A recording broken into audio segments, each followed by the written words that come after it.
1 मई 2021। सबसे पहले एक खबर, फिर उसके बाद इस कोरोना काल में मुर्दाखोर बन चुके भाजपाई भक्तों के कुछ सवालों के जवाब, जो कि तब तक काम आएंगे जब तक कि कोरोना है। पहले खबर, सीनियर जर्नलिस्ट सौरभ वाजपेयी ने खबर दी है कि उत्तर प्रदेश की योगी सरकार कोरोना रोगियों की मदद करने वालों को जेल भेज रही है।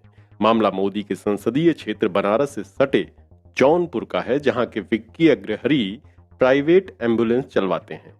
जौनपुर के अस्पताल के बाहर ऑक्सीजन के अभाव में तड़पते मरीज जिनसे देखे नहीं गए, इन्होंने अपनी एम्बुलेंस के सिलेंडर मंगाकर मरीजों को ऑक्सीजन लगा दी। ऐसे पुण्य कार्य से जल्द ही दो चार लोग और भी जुड़ गए। एक ने 3 और सिलेंडर ला करके इनको दिए और दूसरे ने अपने पिता की मौत के बाद रखे 2 सिलेंडर इनके सुपुर्द कर दिए। कुल 8 सिलेंडरों की मदद से विक्की ने 14 मरीजों को ऑक्सीजन देकर उनकी जान बचाई। जौनपुर के सीएमओ को ये नागवार गुजरा, क्योंकि प्रदेश के मुख्यमंत्री ऐसी हरकतों से काफी खफा हैं। जो सोशल मीडिया पर मदद की गुहार लगाने वालों के खिलाफ कार्रवाई उनका ही ब्रेन चाइल्ड था। सीएमओ ने विक्की अग्रहरी और उसके 2 अज्ञात साथियों के खिलाफ धारा 144 तोड़ने, सोशल डिस्टेंसिंग के उल्लंघन और महामारी फैलाने के जुर्म में एफआईआर लिखवाई, क्योंकि उन्हें लगा कि विक्की अग्रहरी ऐसा करके अस्पताल की छवि खराब कर रहे हैं। जैसे योगी जी और मोदी जी को लग रहा है कि सोशल मीडिया पर उनके खिलाफ साजिश चल रही है। बहरहाल सीएमओ का तर्क ये भी है कि विक्की अग्रहरी इस काम के लिए ऑथोराइज्ड नहीं थे, तो सरकार इस काम के लिए ऑथोराइज्ड थी, उसने सारी जिम्मेदारी तो सिस्टम के सिर पर मढ़कर अपना पल्ला झाड़ लिया है। सौरभ वाजपेयी कहते हैं, थोड़ी शर्म कीजिए सरकार, वरना जैसे चढ़े हैं वैसे ही उतर जाएंगे। चलते हैं मुर्दाखोर भाजपाइयों और उनके भक्तों के 3 मुख्य कुतर्कों की ओर।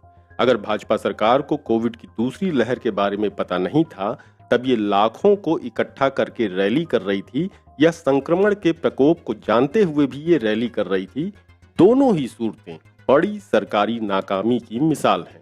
पता नहीं था तो ये इस लायक नहीं है कि गद्दी पर रहें, और अगर पता था तो ये इन हत्याओं के लिए सीधे जिम्मेदार हैं।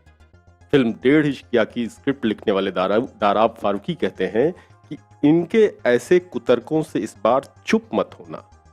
इनका जो पहला कुतर्क है वो कहेंगे कि अमेरिका, इटली, फ्रांस, ब्राजील में भी कोरोना से मौतें हुई हैं। इनका दूसरा कुतर्क है कि वहां भी वेंटिलेटर या दवाई की कमी से लोग मरे हैं। और इनका तीसरा कुतर्क है कि सिर्फ मोदी ही नहीं, सभी लोग तो चुनावी रैली कर रहे थे। अब आइए इन मुर्दाखोरों के हर पॉइंट से एक एक करके निपटते हैं। पहला पॉइंट, यानी कि जिसमें अमेरिका, इटली, फ्रांस, ब्राजील में भी कोरोना से मौतें हुई हैं। चलिए, बिल्कुल सही, कोरोना से मौतें हर देश में हुई। अभी तक औपचारिक आंकड़ों के हिसाब से अमेरिका और ब्राजील में हिंदुस्तान से ज्यादा मौतें हुई हैं, लेकिन हिंदुस्तान वाली ज्यादातर मौतें कोरोना से नहीं हुई हैं, ये बदइंतजामी से हुई हैं, ये ऑक्सीजन की कमी से हुई हैं, ये दवाइयों, बेड और अस्पताल की सुविधाएं न मिलने से हुई हैं। तो ये मौतें नहीं हैं, ये हत्याएं हैं, सरकारी हत्याएं हैं। अगर ये सब सुविधाएं होती तो ये हत्याएं नहीं कहलाती, मौतें कहलाती। अगर माँ बाप की लापरवाही से बच्चे की मौत हो जाए तो वो भी भारत के कानून के तहत अपराध है। जो लोग मरे हैं सब के सब जीते जागते लोग थे, जिनसे हम बात करते थे, वो हमारे दोस्त थे, हमारे रिश्तेदार थे, हमारे दुख सुख के साथी थे, जिनकी सरकारी हत्याएं हमारी आंखों के सामने हुई हैं, जिनको हमने तड़प तड़प कर एक एक सांस के लिए लड़ते मरते देखा है। और हम सबको पता है कि ये बस औपचारिक आंकड़े हैं। हम सबको मालूम है कि हर जगह मौतें छुपाई जा रही हैं। अमेरिका में मौतें छुपाना मुश्किल है, मगर भारत में हमें मौतें छुपाने का सालों का अनुभव है। तो ये मौतें नहीं हैं, ये सरकारी हत्याएं हैं। और फिर ये दूसरा पॉइंट कहते हैं कि वहां भी, अमेरिका या इटली या फ्रांस या ब्राजील में भी वेंटिलेटर और दवाई की कमी से लोग मरे हैं। तो इनके दूसरे पॉइंट का जवाब ये है कि ये भी सही है कि बाहर के देशों में लोग वेंटिलेटर, दवाइयों वगैरह की कमी से मरे, लेकिन कोरोना की पहली लहर में मोदी सरकार के पास पूरे 1 साल का वक्त था। उसने लोगों से अरबों रुपए पीएम केयर्स फंड के नाम पर इकट्ठा किए। बच्चों ने अपने गुल्लक तक तोड़ करके इसको पैसे दिए। लेकिन इस मोदी सरकार ने क्या किया? जनवरी में अपना सीना ठोकना शुरू कर दिया था, खुद अपनी पीठ थपथपानी शुरू कर दी थी कि हमने कोरोना पर विजय पा ली है। इन्होंने दुनिया भर के विशेषज्ञों पर ही उंगली उठानी शुरू कर दी। हमेशा की तरह इन लोगों ने पढ़े लिखे लोगों को नीचा दिखाना शुरू कर दिया। सोचिए, इन लोगों को दूसरी लहर के बारे में पता ही नहीं था, तभी तो ये बंगाल में लाखों लोगों को इकट्ठा करके रैलियां कर रहे थे। या पता था और ये फिर भी रैलियां कर रहे थे।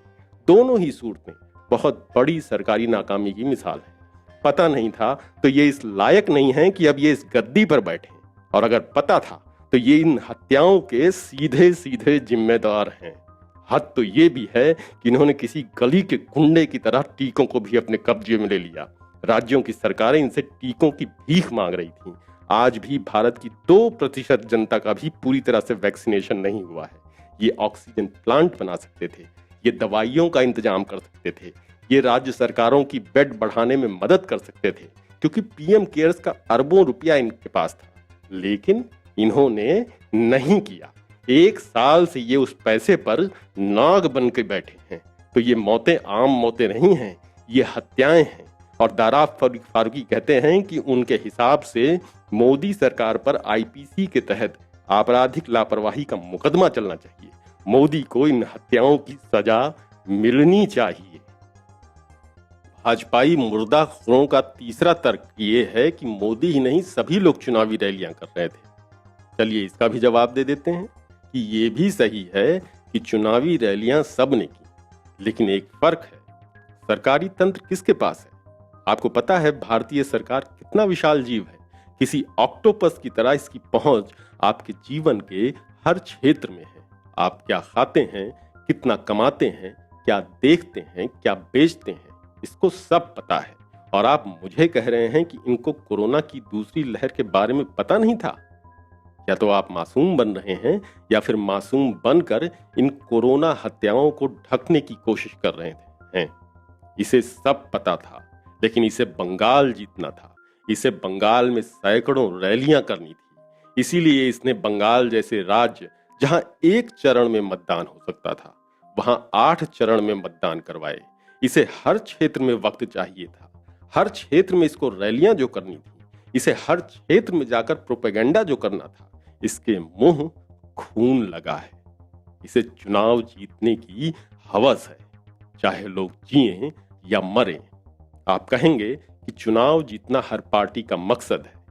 जी नहीं, देश के लिए काम करना, देश को आगे बढ़ाना, देश के लिए ठीक काम करना, ये हर पार्टी का मकसद है। और जब महामारी का प्रकोप सर पर हो, तब देश को बचाना हर पार्टी का मकसद है। तो बात यह है कि इसको सब पता था और इसने जानबूझकर देश को इस मौत के कुएं में फेंक दिया है। जो बाकी की पार्टीज हैं, उनके पास भारत सरकार का सिस्टम नहीं है। उन्होंने तो बस इसे फॉलो किया। जैसा कहते हैं, जैसा राजा वैसा देश। और मैंने, यानी कि दारा फारूकी ने राजा शब्द का इस्तेमाल इसलिए किया क्योंकि गणतंत्र में राजा होता नहीं है, पर हमारा चलाने वाला आपको राजा ही समझता है, अपने आप को राजा ही समझता है। इस बार इन मुर्दाखोरों के कुतर्कों का मुंह तोड़ जवाब देना, चुप मत होना। ये चिल्ला चिल्ला कर सबको चुप करा देते हैं। अर्थियां हमने अपने कंधों पर उठाई। इन चिताओं की रोशनियां हमें आगे का रास्ता दिखा रही हैं और आगे का रास्ता साफ है। हम सबको मिलकर इन मुर्दाखोरों की हेकड़ी निकालनी है। इनका अभिमान, इनका घमंड तोड़ करके इनके हाथ में देना। अंत में एक छोटी सी खबर जो आपको बताएगी हेकड़ी, इनका अभिमान, इनका घमंड किस कदर इनके सर चढ़ गया है। इन मुर्दाखोरों के, इन बीजेपी वालों की जरा सेवा की करतूत भी सुनते चलिए। एबीपी वालों को बहुत जोर से सेवा लगी, तो उन्होंने क्या किया, वो देहरादून में, उत्तराखंड के देहरादून मेडिकल कॉलेज के कोविड वार्ड में घुस गए और मरीजों को उनके ऑक्सीजन पाइप उतार उतार कर, जी हाँ, ऑक्सीजन पाइप उतार उतार करके उनको जूस पिलाने लगे। ऐसे वीडियो वायरल हो रहे हैं जिसमें घबराए रोगी कोने में सिमट रहे हैं कि वो इस सेवा से बच जाएं। लेकिन एबीवीपी यानी अखिल भारतीय विद्यार्थी परिषद, जो कि बीजेपी और संघ का विद्यार्थियों का पार्टी है, वो एबीपी वाले पकड़ पकड़ करके कोरोना रोगियों की सेवा कर रहे हैं कोविड वार्ड में। हांफते रोगियों से अपनी तारीफ करवा करवा करके रिकॉर्ड कर रहे हैं। बहरहाल इस मामले पर अब डिस्ट्रिक्ट मजिस्ट्रेट ने इंक्वायरी के ऑर्डर्स कर दिए हैं कि जब कोविड वार्ड में चिकित्सा कर्मियों के अलावा कोई नहीं जा सकता तो ये लोग घुस कैसे गए। साथ ही डीन द्वारा इस सेवाभावी संगठन की एंट्री भी बैन कर दी है। याद रखिए, उत्तराखंड में बीजेपी की ही सरकार है, लेकिन इनकी बदमाशी देखिए कि ये घुस गए कोरोना वार्ड में, अब वहां एंट्री बैन है। तो अब आप लोग ध्यान रखिए, दोबारा उन्हें सेवा लगे वो आपके यहाँ कहीं ना आ जाए। और क्या पता उनके पास जूस तो होगा नहीं, हो सकता है गौमूत्र ही हो।